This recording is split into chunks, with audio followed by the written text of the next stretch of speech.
నమస్తే, తెలుగు రాజ్యంకి స్వాగతం. నేను మీ సంధ్య. మా తెలుగు రాజ్యం ఛానల్ ద్వారా సినిమా విశేషాలను ఎప్పటికప్పుడు మీకు అందిస్తున్నాము. అంతే ఆదరణతో మా వీడియోస్ చూస్తూ మీ విలువైన కమెంట్స్ని మాకు తెలియజేస్తూ మమ్మల్ని ఆదరిస్తున్న ప్రేక్షకులకి పేరు పేరున మరొక్కసారి ధన్యవాదాలు తెలియజేస్తున్నాను.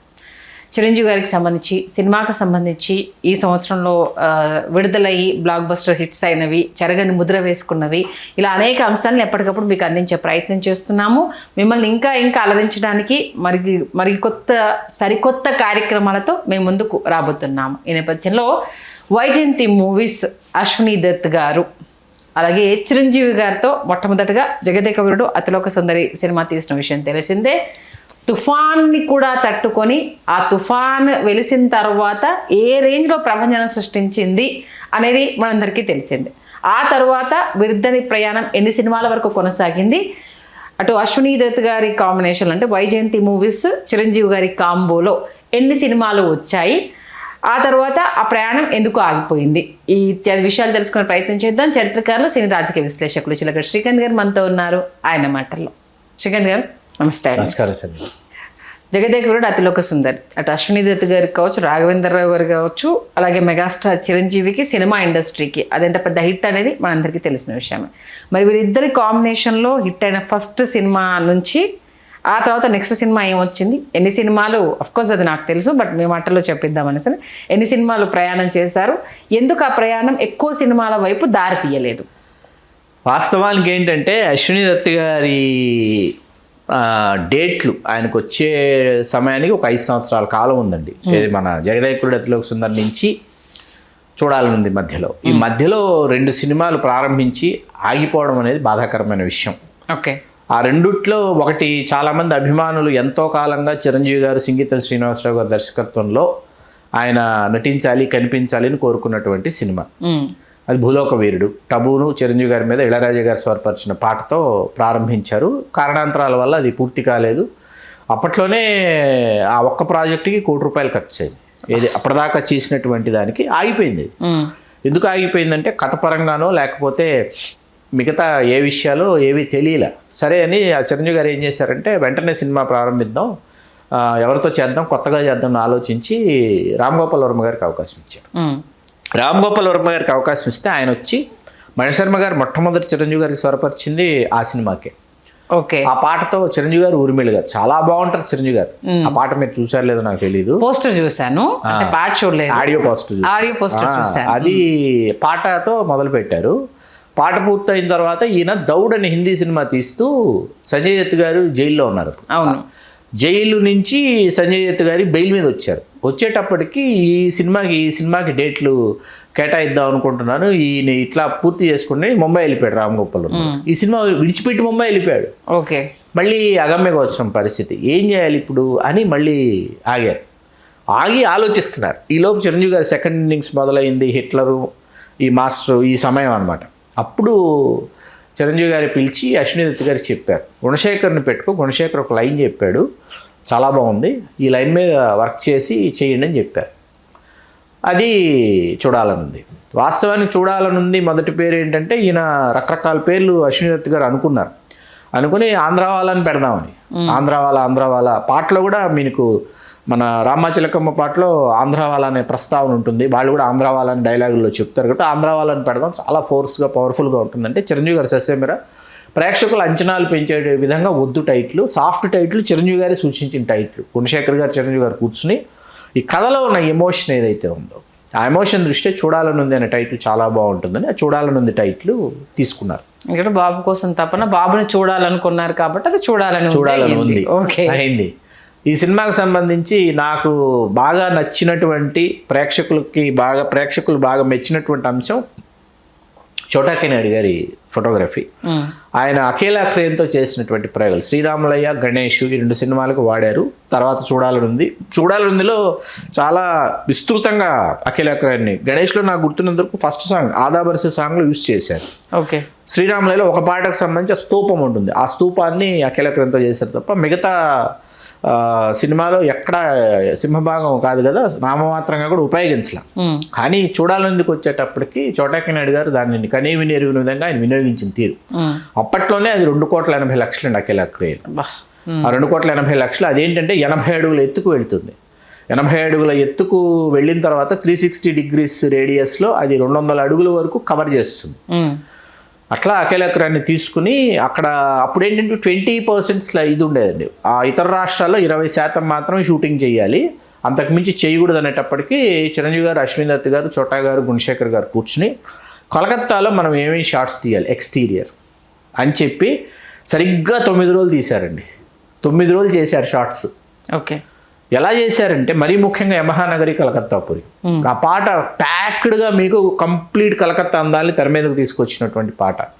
చాలామందికి తెలియని విషయం ఏంటంటే ఒక కారులో కూర్చుని చిరంజీవి గారు, చోటాకి నాయుడు గారు, గుణశేఖర్ గారు కారులో కూర్చుని వెళుతూ లొకేషన్ బాగుంది ఆపేసి చిరంజీవి గారిని దిగి, సార్ మీరు నడుచుకుంటూ రండి, మీలో మీరు పాడుకుంటూ రండి, నగారా గిగారా ఏముండదు, ఇది సార్ లిరిక్, ఈ లిరిక్ దాకా అక్కడ తీసాం, ఆ లైన్ ఇక్కడ తీసాం, డ్యాన్స్ మూమెంట్స్ పక్కన పెట్టి ఆయన పాడుకుంటా రావడం, ఆయన నడుచుకుంటా రావడం, హమ్ చేసుకుంటూ రావడం, అట్లాంటి షార్ట్స్ అన్ని నచ్చిన లొకేషన్స్ కార్ ఆపి తీసుకుంటూ వెళ్ళారు అనమాట.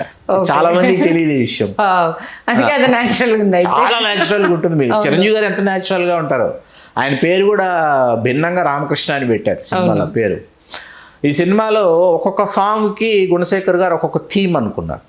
మన అబ్బబా ఇద్దు అదిరేలా ముద్దు పాటకి రొమాంటిక్ థీమ్ అనుకుని ట్యూన్ చేసిన తర్వాత వేటూరు గారు వచ్చారండి. ఫస్ట్ ఆ లిరిక్ ఆ ట్యూన్ వినగానే అబ్బబా ఇద్దు అదిరేలా ముద్దు అనేటప్పటికి అశ్విని గారు ఎగిరికి అంతేసారట సోఫా నుంచి. అంటే ఏంటి ఎగిరికి అంతేస్తున్నావు దత్తు అంటే, అబ్బని తిని దెబ్బ రాశారు కదా, ఇక్కడ అబ్బబా ఇద్దు అదిరేలా ముద్దు అంటే ఎగిరి గంతే అయినా అలాగే ఉంది ఇది కూడా అని చెప్పి ఇద్దు అదిరేలా ముద్దు. కొరియోగ్రఫీ అండి నెంబర్ ఆఫ్ మన ఈయన చేశారు, లారెన్స్ గారు చేశారు, రాజు సుందరం గారు చేశారు, రామచిలకమ్మ పాట లారెన్స్ గారు. నాకు విపరీతంగా నాకు నచ్చిన నాకేంటంటే చిరంజీవి గారు సరోజ్ ఖాన్ గారి కొరియోగ్రఫీలో చెయ్యాలని చెప్పి, అట్లా సరోజ్ ఖాన్ గారు ఓమారియా పాటకి ఆవిడ చేసినటువంటి కొరియోగ్రఫీ అండి. ఎంత అద్భుతమైన 5 సెటప్స్ అండి, 5 వేరియేషన్స్, 5 సెటప్స్. ఆవిడేంటి మ్యూజికల్కి బీజిఎంకి ఆవిడ ఊహించుకొని ఆవిడ చేయించుకుని సెట్ చేయించుకుని ఈ సినిమాకి చోటాకి నాయుడు గారు ఒక హీరో, మణిశర్మ గారు ఒక హీరో, చిరంజీవి గారు మనకి మెయిన్ హీరో. పక్కన పెడితే వీళ్ళిద్దరూ అసలు హీరోలు. వీళ్ళిద్దరూ డిటిఎస్ అన్నమాట సినిమా. మీకు అప్పటికి మాస్టర్ డిటిఎస్ అది చోటాకి నాయుడు గారు చేశారు. ఇక్కడ చూడాలన్నది వచ్చేటప్పటికి ఏంటంటే డిటిఎస్కి సంబంధించి అప్పటికి ఇంకా టెక్నాలజీ అప్డేట్ అయింది. దాంతో ఆ సౌండ్స్ వినటానికి డిటిఎస్ థియేటర్స్లోకి ప్రేక్షకులు వచ్చి కూర్చునేవాళ్ళు అనమాట. ఈరోజు చూశారు, మరుసటి రోజు మన్నాడు కూడా తెలియకుండా ఆడియన్స్ వచ్చేవాళ్ళు సినిమాకి, వచ్చి కూర్చున్నాడు. సీనియర్ సిటిజన్స్ కూడా సౌండ్ వాళ్ళని అట్రాక్ట్ చేసింది, విజువల్స్ అట్రాక్ట్ చేసాయి. ఆ అఖిల క్రేన్తో మనం ఇందాక మాట్లాడుకున్నాం, ఒక షాట్ ఉంటుందండి, పర్టికులర్ షాట్ చిరంజీవి గారు అలా కింద నుంచి ఉంటే ఇక్కడి నుంచి పైకి వెళ్ళిపోయి పై నుంచి మళ్ళీ కిందకి వచ్చి ఆ షాట్ మళ్ళీ ఇలా వెళుతుంది అనమాట. దట్ ఈజ్ చోటాకి నాయుడు గారు. అంటే దాన్ని ఎలా వినియోగించుకోవాలో తెలిసినటువంటి ఫోటోగ్రాఫర్కి దొరికితే ఆ పరికరము దాన్ని ఎంత ఆయుధంగా ఈయన అఖిల క్రేన్తో తీస్తున్నాడు చోటాకి నాయుడు గారు అని చెప్పి కృష్ణవంశీ గారు వచ్చి కూర్చుని రామచిలకమ్మ సాంగ్ లైటింగ్ ఎలా చేస్తున్నారు, అఖిల క్రేన్ ఎలా వినియోగిస్తున్నారు, ఈయన వచ్చి కూర్చున్నాడంటే కృష్ణవంశీ గారు ఒకరోజు ఎలా చేస్తున్నారు తెలుసుకోవడానికి ఇది లొకేషన్కి వచ్చి అన్నపూర్ణ 7 acres వేశారు సెట్.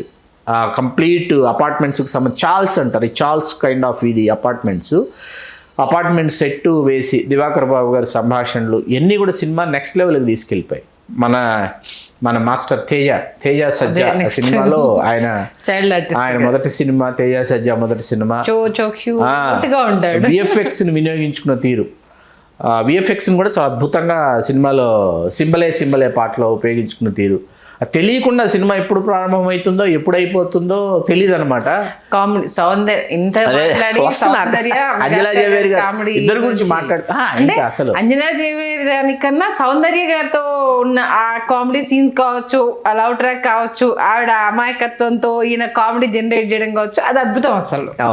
అంజనా జయవి గారితో అంటే ఒక్కటే గుర్తుకొస్తుంది, రైల్వే సీను, రైల్వే స్టేషన్. అదే చూడాలనుంది టైటిల్ కి, అదే చిరంజీవి గారి ఎక్స్ప్రెషన్స్ అండి, మెయిన్ చిరంజీవి గారి ఎక్స్ప్రెషన్స్, క్యూట్ ఆ రొమాన్సిజం అనేది చిరంజీవి గారు ప్రజెంట్ చేసినటువంటి విధానం నాకు బాగా, మీరు ఇందాక సౌందర్య గారిది గుర్తు చేశారు కాబట్టి ఆవిడ రక్తంతో ప్రేమలేఖ రాసింటే ఎవడ రక్తంతో అంటాడు ఆయన. ఆ పర్టికులర్ ఇప్పటికీ ఫేమస్.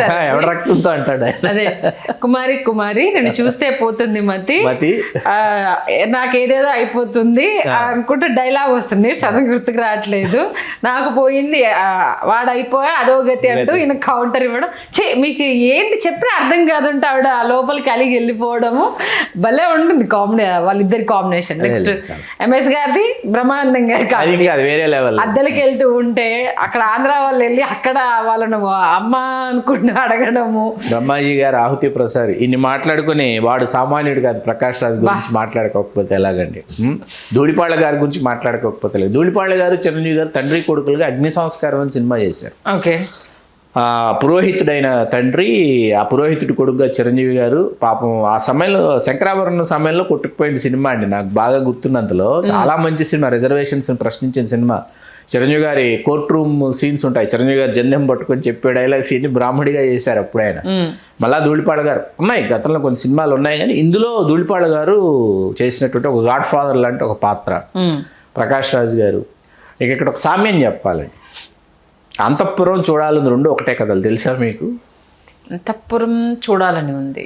విలన్ దగ్గర బిడ్డ ఉన్నాడు, ఆ బిడ్డను తిరిగి తెచ్చుకోవాలి అంతే. రెండు కథల సామ్యం ఒకటే. అక్కడ ప్రకాష్ రాజు, ఇక్కడ అక్కడ ఫ్యాక్షన్, ఇక్కడ మాఫియా. అక్కడ ప్రకాష్ రాజు, ఇక్కడ ప్రకాష్ రాజు. అక్కడ ఏంటంటే భర్త చనిపోయాడు, సౌందర్య తల్లి వెళ్ళి బిడ్డ కోసం పోరాడుతుంది. ఇక్కడ భార్య చనిపోయింది, తండ్రి వెళ్ళి బిడ్డ కోసం పోరాడతాడు, అంతే కదా. కానీ ఇద్దరికి తెలియదు, ఇద్దరు ఇలాంటి ఒక కథాంశంతో ఈ కథాంశంతో చేస్తున్నాం, ఇద్దరికి తెలియదు. 2-3 నెలల తేడాలో వచ్చినాయి రెండు సినిమాలు. అయినా సరే అది టేకింగ్ వేరే ఉంటుంది. ఇప్పుడు మీరు పోలిస్తే అవునా అన్న ఇది, కానీ అది కంప్లీట్ గా తీసింది రూరల్ బ్యాక్ డ్రాప్ లో, ఫ్యామిలీ నిజంగా ఫ్యాక్షన్ అంటే ఇలా ఉంటుంది, ఆడావుడి. అది ఇది హై లెవెల్ లో, చాలా హై లెవెల్ పిక్చర్. అక్కడ పిక్చరైజేషన్ చేసిన దానికి తగ్గట్టుగా దాన్ని తీసింది. రెండు అంటే అఫ్ కోర్స్ మీరు చెప్పిన తర్వాత ఇప్పుడు చూస్తే అవును నిజమే కదా అన్న థాట్ వస్తుంది, కానీ వేరుగా చూసినప్పుడు అది ఎవరికి జనరేట్ అవుదా పాయింట్. అలా ఈ సినిమాకు సంబంధించి మాకు బాగా గుర్తు నంది అవార్డ్స్ విషయంలో అన్యాయం జరిగింది ఈ సినిమాకి.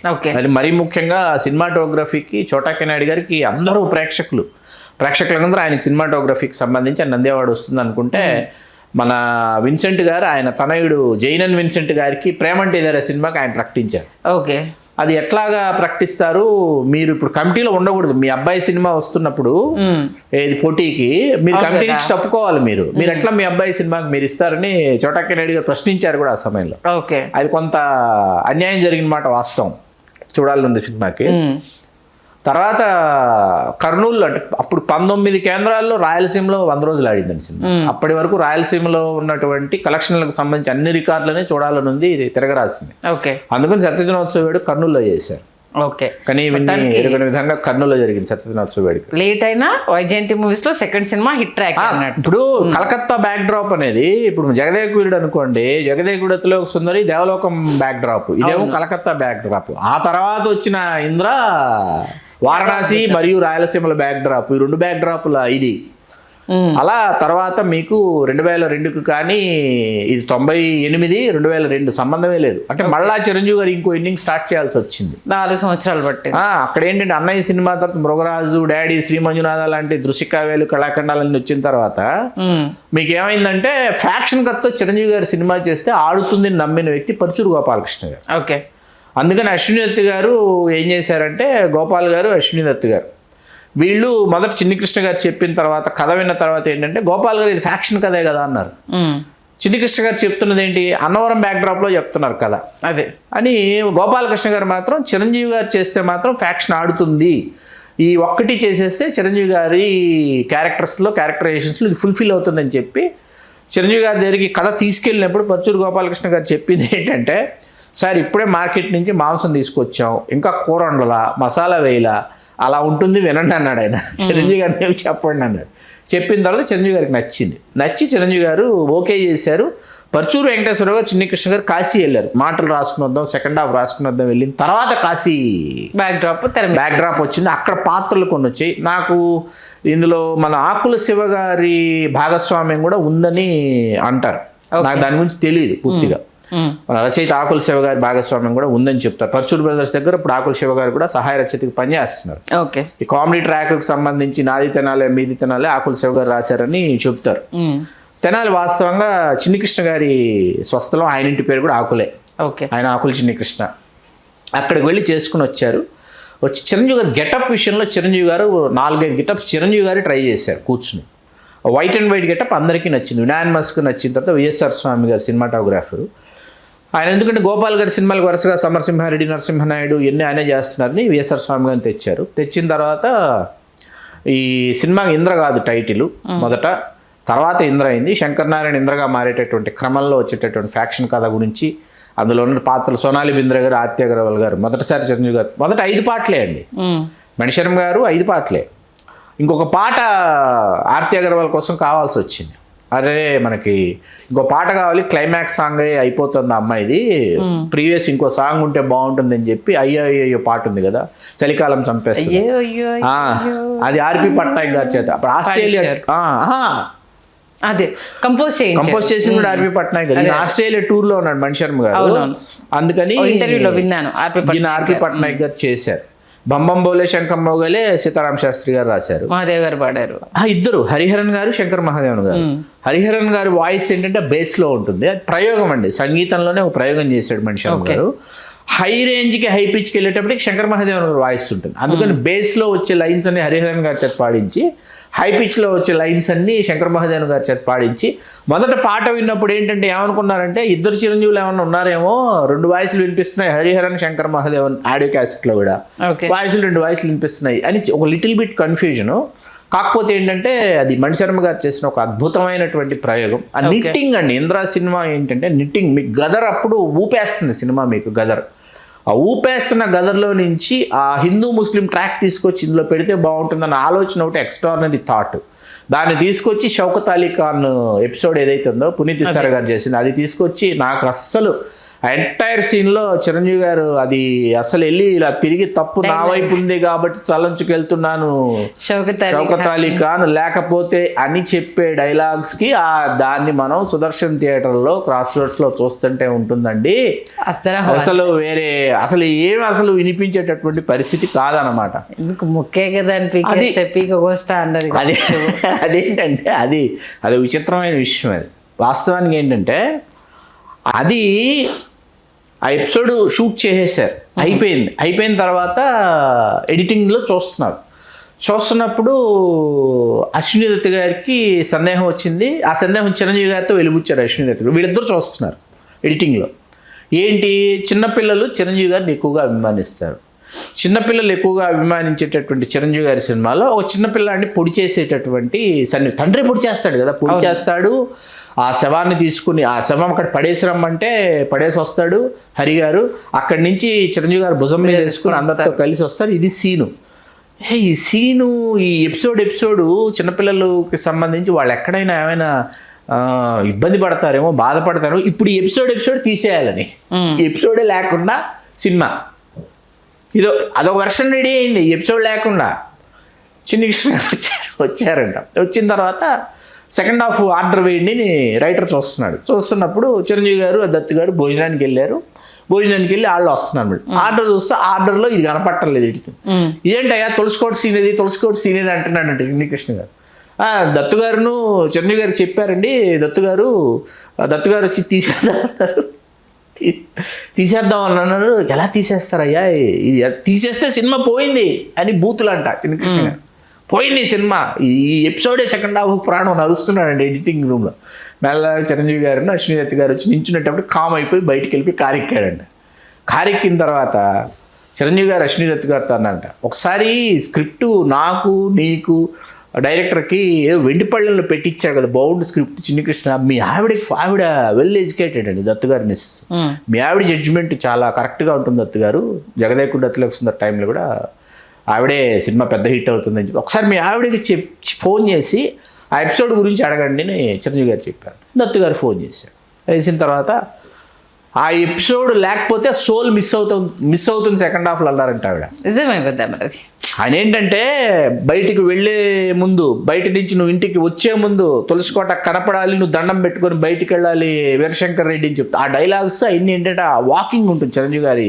అది ఒకటి కడచూపు కూడా దక్కుతుందో లేదో అనుకున్నానయ్యా, నువ్వు తీసుకొచ్చి రోజు సెంటిమెంట్ నా కొడుకును చూపించావు, రోజు అక్కడ వాడిని చూసుకుంటాను, తులసి మొక్క రూపంలో వాడిని చూసుకుంటాను, వెనక నుంచి డైలాగ్ అన్న పగోడికి వదిన దండం పెడుతుంటే చూస్తున్నావు ఏందన్నా నువ్వు అనేసి నా డైలాగు ఎక్స్ట్రాడినరీ. దాంట్లో ముఖేష్ ఋషి గారి ఎక్స్ప్రెషన్, ఆయన ఇలా తీసి ఇలా అంటాడు, కండు అని అంటాడు.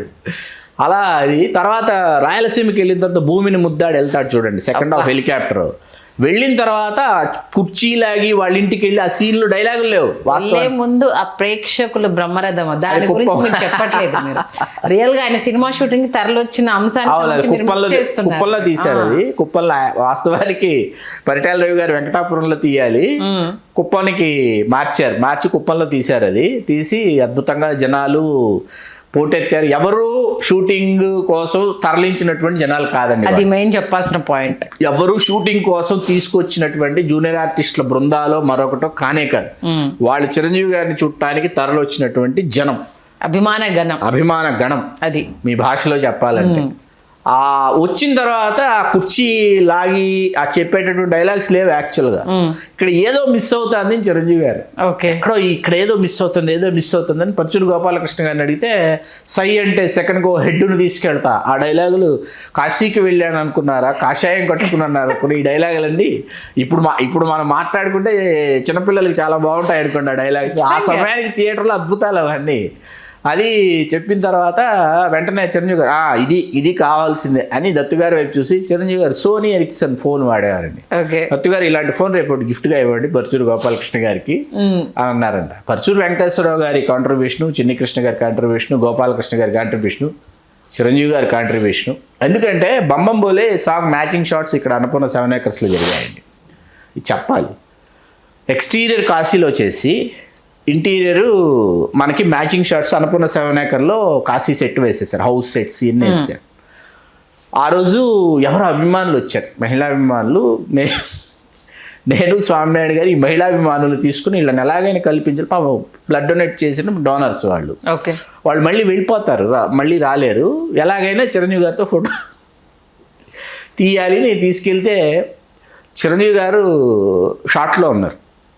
షాట్లో ఉంటే ఆ రిథమ్కి ఏంటంటే చిరంజీవి గారికి ఒకడు కర్ర విసరాలి, ఆ అవుట్ ఫోకస్లోంచి కర్ర విసరాలి. కెమెరా ఇటు ఉంది, చిరంజీవి గారు ఎక్కున్నారు. ఆ కర్ర రాగానే చిరంజీవి గారు కొట్టాలన్నమాట. చిరంజీవి గారు పర్ఫెక్ట్ టైమింగ్లో వాడు విసరం 6 సార్లు రాంగ్ టైంలో విసిరాడు. వాడు 7వ కరెక్ట్గా విసిరాడు. 7 టేకులు అనమాట. చిరంజీవి గారు కోపం వచ్చింది. హీఈస్ ఆన్ పర్ఫెక్ట్ టైమింగ్ అనమాట. చిరంజీవి గారు చాలా పర్ఫెక్ట్గా ఉంటారు. ఆయన అవతల విసిరి డాన్స్ స్టేట్ సరిగ్గా టైంకి విసరలా, అది ఇలా పట్టుకుని ఇలా పట్టాలన్నమాట. ఆ మూడ్లో ఉన్నారు. ఆ మూడ్లో తీసుకెళ్ళే అభిమానులు కోపం వచ్చింది ఆయనకి. అలా సర్దుకున్నారు, ఫోటోలు దిగారు, పంపించేశారు. ఇదా టైము, సాంగ్ జరుగుతుంది. సాంగ్ చేస్తున్నప్పుడు చాలా బాగుంటారు ఆయన. ఇక్కడ అప్సెట్ అయ్యారనమాట. లారెన్స్ గారి గురించి, రాజు సుందరం గారి గురించి మనం ఎంత చెప్పుకున్నా తక్కువే. సినిమాకి సంబంధించి వాళ్ళ కాంట్రిబ్యూషను 2 పాటలు రాజు సుందరం గారు, ఆ 2 రాధే గోవింద, గల్లు గల్లు మని, ఆ 2 పాటలు రాజు సుందరం గారు చేశారు. మిగతావన్నీ లారెన్స్ గారు చేశారు. వేణ స్టెప్ అప్పటికి ఇప్పటికి ఎప్పటికీ వేణ స్టెప్ అనేది చరిత్రలో నిలిచిపోయింది. హిట్లర్ తర్వాత మళ్ళీ హిట్లర్, దాని తర్వాత వేణ స్టెప్. అంటే ఇది వైజయంతి మూవీస్కి ఇంద్రా ముందు అంటే రిలీజ్లో అశ్విని దత్ గారు చాలా ఎమోషనల్ అయిపోయారు. రీసెంట్గా మనకు ఫంక్షన్ కూడా జరిగినప్పుడు వీళ్ళందరూ రీయూనియన్ అయినప్పుడు చిరంజీవి గారు కాళ్ళు మొక్కే ప్రయత్నం చేసినప్పుడు అప్పుడు మీ సినిమా నన్ను ఎంత నిలబెట్టిందో నాకే తెలుసు అంటూ కూడా ఒక స్టేట్మెంట్ ఇచ్చారు. ఆ మధ్యలో ఎన్ని సినిమాలు పోయాయి, ఆ చిరంజీవి గారి దాకా రావడానికి ఎంత టైం పట్టింది? అంటే అశ్విని దత్ గారు చాలా సినిమా మీద ప్రేమ పిచ్చి ఉన్నటువంటి నిర్మాత. కాకపోతే ఏంటంటే ఆయన ప్రవర్తన కావచ్చు, ఆయన మాట తీరు కావచ్చు కొంచెం కటువుగా ఉంటాయి. కానీ మనసు చాలా మెత్తన. కొంచెం దగ్గరికి వెళ్ళాం, మిగతా నిర్మాతల దర్శకులతో పోలిస్తే తక్కువ. కొంచెం దగ్గరికి వెళ్ళాం కాబట్టి తెలుసు. రవితేజ గారు, ఇది నాకు రావు రమేష్ గారు చెప్పి, రవితేజ గారు ఒక సందర్భంలో ఒక మాట అన్నారంట, అశ్విని దత్ గారు ఎవరినైనా వచ్చి పలకరించాడంటే ఆడు స్టార్ రా అని చెప్పి ఆయన. అలా అశ్విని దత్ గారు నన్ను పలకరించిన సందర్భాలు ఉన్నాయి. నేను ఆయన ప్రేమగా నేను ఆయన్ని ఆయనకి అభివాదం చేసిన సందర్భాలు ఉన్నాయి. ఇక్కడ ఏంటంటే వరుసగా ఫ్లాప్ అవుతుందని ఏ నిర్మాత సినిమా తీయడు. అంతే ఖచ్చితంగా సూపర్ హిట్ అవ్వాలి, డూపర్ హిట్ అవ్వాలని తీస్తారు. ఆయనకి ఏంటంటే ఫ్లాపులు పాపం పలకరించాయి. సుభాష్ చంద్రబోస్ అని వెంకటేష్ గారి సినిమా, తర్వాత పరదేశి అని ఒక సినిమా, పెళ్లి సుందరి తర్వాత అరవింద్ గారు వీళ్ళు కలిసి చేశారు పరదేశ్ అని. తర్వాత మనం బాలు, కళ్యాణ్ గారితో చేసిన బాలు, మళ్ళీ బాలకృష్ణ గారితో చేసిన అశ్వమేధం, ఇట్లా ఒకటిగా చాలా ఉన్నాయి. మీకు ఆ మధ్యలో మీకు బాగా ఆడిన సినిమా మహేష్ బాబు గారిది రాజకుమారుడు ఒకటి. ఓకే, మిగతావన్నీ పోతూ చిరంజీవి గారి సినిమాలే ఆయన నిలబెట్టాయి, అది వాస్తవం. మేము ఇక్కడ this is my experience with Dattu గారు, నేను, మా స్వామినాయుడు గారు, రాము యాదవ్, అప్పుడు ఇంకా వెంకటేశ్వరరావు అని ఉండారు. వీళ్ళు కలిసి ఎన్ని 100 days సెంటర్స్ ఇంద్ర కావాలి అని అడగడానికి వర్కౌట్ చేసుకుని పేపర్ వర్క్ నేనే చేసి తీసుకెళ్ళారు. తీసుకెళ్తే అప్పటికి 105 కేంద్రాల్లో నరసింహనాయుడు 100 రోజులండి. ఓకే, 106 వేద్దామా సరిపోతాయా అన్నారు. నేను 110 కావాలి సార్ అన్నారు. ఓకే, అంటే నిర్మాత నిర్ణయించుకోవాలి, డిస్ట్రిబ్యూటర్స్తో మాట్లాడాలి, ఏ స్టేషన్స్ 100 days స్టేషన్స్ కావాలనేది డెసిషన్ తీసుకోవాలి. ఎక్కడెక్కడ రెవెన్యూ ఎట్లాగా జనరేట్ అయింది, ఎట్లా వస్తుంది ఏంటనే చూసుకున్న తర్వాత ఈ స్టేషన్స్ 100 days ఉంచాలని ప్రశాసన్ నగర్లో ఉండేది వైజయంతి మూవీస్ ఆఫీస్. 126 కేంద్రాలు వేశారు. 126 కేంద్రాల్లో విజయవంతంగా సత్యదినోత్సవం చేసుకుంది. 30 కోట్లు పైబడి తెలుగు సినిమా వసూళ్లు చేస్తుందని నిరూపించిన సినిమా ఇంద్ర. అప్పటి వరకు 30 కోట్లకు తెలుగు సినిమా వసూళ్లు చేస్తుందని తెలియదు. ఆ సినిమాకు సంబంధించిన సత్యదినోత్సవ వేడుక ఏదైతే ఉందో 2003 జనవరి 12 విజయవాడ సమీపంలో ఉన్న గొల్లపూడిలో నిర్వహిస్తే అప్పుడు భాజపా జాతీయ అధ్యక్షులు వెంకయ్యనాయుడు గారు, మన రాష్ట్ర ముఖ్యమంత్రి అప్పటి చంద్రబాబు నాయుడు గారు 10 లక్షల మంది పైచులకు, అధికారికంగా 10 లక్షల మంది ఉంటారని అంచనా. ఆ 10 లక్షల మందిని అడ్రస్ చేస్తూ 2 గంటల పాటు నేను మాట్లాడటం అనేది నేను ఇప్పటికీ మర్చిపోలేను. అది అప్పటికీ ఒక మర్చిపోలేని మరవరానటువంటి ఇంకెన్నెన్నో మధురానుభూతులు. ఆడియో ఫంక్షన్ పబ్లిసిటీ స్క్రిప్ట్ నేనే రాశా, బాబు ఆర్ట్స్ అని వాళ్ళు పబ్లిసిటీ చేస్తుండేవాళ్ళు. ఎన్నో మధురానుభూతులు ఉన్నాయి ఇంద్ర సినిమాతో. సెకండ్ మూవీ ఇంద్రతో, థర్డ్ మూవీ ఇంద్రతో అద్భుతం సృష్టించేశారు, హ్యాట్రిక్ పూర్తి చేశారు. హ్యాట్రిక్. మన తర్వాత 2005 వరకు ఎందుకు అంత గ్యాప్ వచ్చేసింది? ఆ మధ్యలో కథలు వినడం కానీ ట్రావెల్ కానీ జరగలేదా? లేదు, చిరంజీవి గారు లిమిటెడ్గా సినిమాలు చేస్తున్నటువంటి టైం కదా. ఇంద్ర తర్వాత ట్యాగూరు తర్వాత ఎప్పుడో రావాల్సిన అంజి 2004లో జనవరికి వచ్చింది సంక్రాంతి. ఆ తర్వాత శంకర్ దాదా వచ్చింది, MBBS. శంకర్ దాదా 2004, 2005 జూను అందరివాడు, 2005 డిసెంబర్ 22 జై చిరంజీవి. ఇమ్మీడియట్ ఆర్డర్లోనే ఉంది. అంటే 2002 నుంచి 2005 అంటే 3 years పట్టింది మళ్ళీ వైజయంతి మూవీస్ లో చేయడానికి. 3 years పట్టింది. బట్ జై చిరంజీవితో ఎందుకు జర్నీ ఆగిపోయింది అంటే మళ్ళా రామ్ చరణ్ దాకా వచ్చే వరకు సినిమాలు ఏం ట్రావెల్ లేదు. స్టాలిన్ తర్వాత చిరంజీవి గారు శంకర్ దాదా జిందాబాద్ చేసిన తర్వాత చిరంజీవి గారు 2007లో చిరంజీవి గారు రాజకీయ రంగ ప్రవేశం చేశారు. మధ్యలో ఇది ఉంటుంది కదా, మర్చిపోయాను. రైట్. అక్కడ చాలా అంటే ఇంకా నాకు అంజీ సినిమా ఒకటండి. అంజీ సినిమా వల్ల number of movies, number of projects పక్కదారులు పట్టిపోయి లేవు, ఇంకా అవి రావు. 10 సంవత్సరాల చిరంజీవి గారి రాజకీయ జీవితంలో 5 సంవత్సరాలు అయిపోయిన వెంటనే ఆయన నటించడం మొదలు పెడితే ఒకలాగా ఉండేది. వెంటనే నటిస్తే బాగోదు, కథలు వినాలి, చెయ్యాలా వద్దా, తర్వాత ఇవన్నీ వేసుకునేటప్పటికి 2017 అయిపోయింది. ఓకే, 10 సంవత్సరాలు. చిరంజీవి యావరేజ్ కదా, యావరేజ్. ఒక వర్గం ప్రేక్షకులను ఆకట్టుకుంది. కాకపోతే తుపాకులు స్మగ్లింగ్ అనేటప్పటికి ఆయన సూపర్. అది అమలాపురం సత్యనారాయణ మూర్తిగా ఆయన అద్భుతంగా అద్వితీయంగా చేశారు. విజయభాస్కర్ గారు, త్రివిక్రమ్ గారు స్క్రిప్టు. 2005లో ఏంటంటే మా నాన్నగారు పరంపదించారండి. 2005 సెప్టెంబర్ 24 ఆయన చనిపోయిన వెంటనే చిరంజీవి గారికి తెలిసిన తర్వాత నేను ఎలా వెళతాను, ఎక్కడ మా ఊరు ఏంటి తెలుసుకుని తిరుపతికి ఫ్లైట్ టికెట్ కొనిపించి నేను ఫ్లైట్ ఎక్కి నేను మదనపల్లిలో దిగిన తర్వాత తిరుపతిలో దిగి మదనపల్లికి బై రోడ్, తిరుపతిలో దిగిన తర్వాత మదనపల్లికి బై రోడ్ ఎలా వెళ్తారని కూడా చిరంజీవి గారు ఎంక్వైరీ చేశారు. ఓకే, వేసి మరుసటి రోజు అక్కడికి వెళ్ళి అంత్యక్రియలు అయిపోయిన తర్వాత ఆ మరుసటి రోజు చిరంజీవి గారు ఫోన్ చేసి చాలాసేపు పరామర్శించాను. 11వ రోజు మా నాన్నగారు దశదిన కర్మకి అఖిల భారత చిరంజీవి ముఖ్యులు ఎవరైతే ఉన్నారో వాళ్ళందరినీ చిరంజీవి గారు పంపించారు. అక్కడికి మదనపల్లి పంపించారు. వాళ్ళందరూ వచ్చారు దశదిన కర్మ. అక్కడికి మళ్ళీ ఫోన్ చేశారు. ఓకే, చేసి మళ్ళీ రాగానే ఒకసారి వచ్చి నన్ను కలువు అని చెప్పాను. అంత క్రితం ఏంటంటే జయచిరవ సెట్స్కి నేను వెళ్ళాను. అన్నపూర్ణ 7 acresలోనే జరుగుతుంది. ఆ ఫ్లాట్స్ అన్నీ ఉంటాయి కదా, జై గణేష్ ఆ పాట తీశారు, అది అన్నపూర్ణ 7 acres ఫ్లాట్కి. అక్కడికి వెళ్ళి ఆ సెట్కి వెళ్ళి బ్లడ్ డోనర్స్కి సంబంధించినటువంటి ఒక వాళ్ళ గ్రీటింగ్స్ ఏవో పంపించాలి, దాని గురించి చిరంజీవి గారికి రాసి చూపించి ఆయన అప్రూవల్ తీసుకుని వచ్చేసాను నేను. తర్వాత మా నాన్నగారిది జరిగింది. తర్వాత మళ్ళీ ఊరి నుంచి వచ్చిన తర్వాత మన సంజీవయ్య పార్క్లో జరుగుతుంది షూటింగ్. వెళ్ళి బాగా బిజీగా ఉన్నారు చిరంజీవి గారికి, డిస్టర్బ్ చేయకూడదని వెనక్కి వచ్చాను. వెనక్కి వచ్చేసిన తర్వాత మళ్ళీ పద్మభూషణ్ వచ్చిన తర్వాత కానీ చిరంజీవి గారిని కలవాల. ఈలోపు జై చిరంజీవి విడుదల అయిపోయింది. భూమిక గారు, సమీరారెడ్డి గారు మొదటిసారి ఆయనతో నటించడం, సునీల్ గారితో చిరంజీవి గారు చేసిన కామెడీ, వేణుమాధవ్ గారితో చిరంజీవి గారు చేసిన కామెడీ, ధర్మవరం సుబ్రహ్మణ్యం గారితో చేసిన కామెడీ, ఒకరితో కాదు ప్రతి కమెడీతో కొండవలసి లక్ష్మణరావు గారు ఏమంటారు దశల వారీగా కమెడియన్స్ తో చేసినటువంటి కామెడీ, ఫైనల్గా బ్రహ్మానందం గారితో చేసినటువంటి కామెడీ. ఇట్లా ఏంటంటే ఒక వర్గం ప్రేక్షకుల్ని ఆకట్టుకుంది. కొంచెం అమెరికాలో గన్స్ లాస్ ఏంజిల్ లాస్ వేగాస్ లో చేశారు షూటింగ్ అంతా. ఆ సమయానికి అంటే తక్కువ రోజుల్లో ఎక్కువ సీన్స్ అవి షూట్ చేయాల్సి వచ్చింది. కొంత కాంప్రమైజ్ అయ్యారని అనిపిస్తుంది కానీ బట్ యూఎస్లో అన్ని రోజులు షూట్ చేయడం అనేది కూడా అసాధ్యమైనటువంటి విషయం. చేశారు అప్పటికి దత్తు గారు. సినిమా ప్రారంభోత్సవానికి వెళ్ళాను నేను, రామానాయుడు స్టూడియోలో జరిగిన ప్రారంభోత్సవానికి వెళ్ళి నేను చిరంజీవి గారిని వెళ్ళి కంగ్రాచులేట్ చేసి రావటం. చాలా మంచి మూడ్లో ఉన్నారు. నేను కోదండరామిరెడ్డి గారు కలిసి వెళ్ళాం. వచ్చాము. అలా ఆ సినిమా ఒక వర్గం ప్రేక్షకుల్ని, సి వేణుగోపాల్ గారు ఆయన సినిమాటోగ్రాఫర్, నువ్వు వస్తానంటే నేను వద్దటని వాటి చేశారు. ఆయన దానికి పనిచేశారు. ఆడియో ఫంక్షన్ నేను ఎప్పటికి మర్చిపోలేను. శిల్పకళా వేదికలో మార్నింగ్ చేశారు, ఈవినింగ్ కాకుండా మార్నింగ్ చేసి శ్రీదేవి గారు చీఫ్ గెస్ట్. శ్రీదేవి గారిని అంత దగ్గరగా అంతసేపు చూడగలగటం ఫస్ట్ టైం నేను. ఆవిడ చూడటమే మొదటిసారి దాదాపుగా అనుకుంటే. చాలాసేపు చూడగలగటం. ఆవిడ అద్భుతమైన ప్రసంగం చేశారు. ఆవిడ ఏమన్నారంటే అశ్విని అనేది ఆవిడ అశ్విని గారు అశ్విని దత్తు అనేది కాదు ఆవిడ. అశ్విని గారు నన్ను పిలవగానే అశ్విని గారు నాతో సినిమాలు తీశారని నేను రాలేదు, చిరంజీవి గారిని మరొకసారి చూడొచ్చు వచ్చానండి ఆవిడ.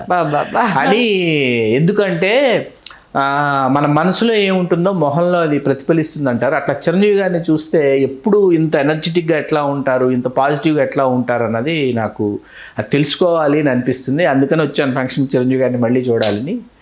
ఆవిడ చేసిన ప్రసంగం ఇప్పటికీ మర్చిపోలేను నేను. అట్లాగా శ్రీదేవి గారిని ఆవిడ ప్రసంగం విని ఆవిడ చూసేటటువంటి ఒక ఆరంభము అద్భుతంగానే ఉంది, ఎండింగ్ కూడా అద్భుతంగానే ఉంది నిజంగా. అంటే ఎప్పుడు తలుచుకున్నా వాళ్ళ దాంట్లో జగదేకుడు అతిలోక సుందరి చూడాలని ఉంది, ఇంద్ర, జై చిరంజీవి 4 సినిమాలు. ఓకే, ఆయనను ఒక యాజ్ ఏ హీరోగా ప్రొడ్యూసర్కి దక్కాల్సిన ఏ లాస్ లేకుండా ఆయన నిల్చోబెట్టారు. అద్భుతమైన హిట్స్ 2 అందించారు. చాలా అద్భుతమైన హిట్స్ 2, ఇండస్ట్రీ హిట్స్ 2 అందించారు నిజంగా. వైజయంతి మూవీస్ తర్వాత 4లో 3 ఇండస్ట్రీ హిట్లు అండి. చూడాలనుంది, జగదేకుడు అతిలోక సుందరి చూడాలనుంది, ఇంద్ర 3 ఇండస్ట్రీ హిట్స్ చూడాలనుంది. 63 కేంద్రాల్లో శతదినోత్సవం నిజంగా. ఇప్పుడు ఆయన 3 industry hits, 126 Indra. 100 days culture ఇవాళ లేదు కానీ ఒకప్పుడు ఈ 100 days గురించి నిర్మాతకి అభిమానులకి మధ్య యుద్ధాలు జరిగేవి. అభిమానులకి నిర్మాతలకి మధ్య యుద్ధాలు జరిగేవి. దీంట్లో చూపిస్తాడు కదా పూరి జగన్నాథ్ నేనింతే సినిమాలో ఎన్ని సెంటెన్స్ కావాలి 100 days అనేసి అంటే అది దత్తు గారి పాత్ర. అది for your kind information. Idli అది కాదు, షియాజీ షిండే గారి పాత్ర నిర్మాత పాత్ర. ఇడ్లీ విశ్వనాథ్ డైరెక్టర్. షియాజీ షిండే గారి పాత్ర పూరి జగన్నాథ్ గారు దత్తు గారు ఆయన చిరుత చేశారు కదా. ఎంత స్ట్రగుల్ ఉంటుంది వాళ్ళది అనేసి నిజంగా. తర్వాత నెక్స్ట్ వాళ్ళ కూతుర్లు, ఆయన వారసురాళ్ళుగా 2 కూతుర్లు ప్రొడక్షన్ హౌస్ లో. 3 కూతుర్లు దత్తు గారికి. అంటే ఇద్దరే కదా ఇప్పుడు, స్వప్న దత్తు గారు, ప్రియాంక దత్తు గారు. ఎప్పుడు వాళ్ళు వార్తల్లో ఉంటారు. వాళ్ళు ఇవాళ ఫిల్మ్ మేకింగ్ వైపు ప్యాషన్ గా వచ్చారు. అద్భుతమైన సినిమాలు తీస్తున్నారు. మహానటి లాంటి దృశ్యకావ్యాన్ని ఇచ్చారు. సీతారామన్ ఆయన అల్లుని చేసుకోవడం, కల్కి లాంటి నాగశ్విన్ తో. ఇప్పుడు ఆ సారథ్యంలో ఇప్పుడు నాగశ్విన్ గారు మన సింగీతం శ్రీనివాస్ గారి సినిమాకి వర్క్ చేయడం అనేది ఆయన సారథ్యంలో. అదే అంటే ఆయన లెగసీని కూతురు కంటిన్యూ చేయడం ఇక్కడ మహా అద్భుతమైన విషయం. కుదిరిందండి, అలా కుదిరింది. వైజయంతి మూవీస్కి సంబంధించి అద్భుతమైన ప్రయాణాన్ని చిరంజీవి గారికి అందించిన సినిమాల గురించి చాలా అద్భుతంగా తెలియజేశారు. ధన్యవాదాలు శ్రీకాంత్. ధన్యవాదాలు సంధ్య గారు.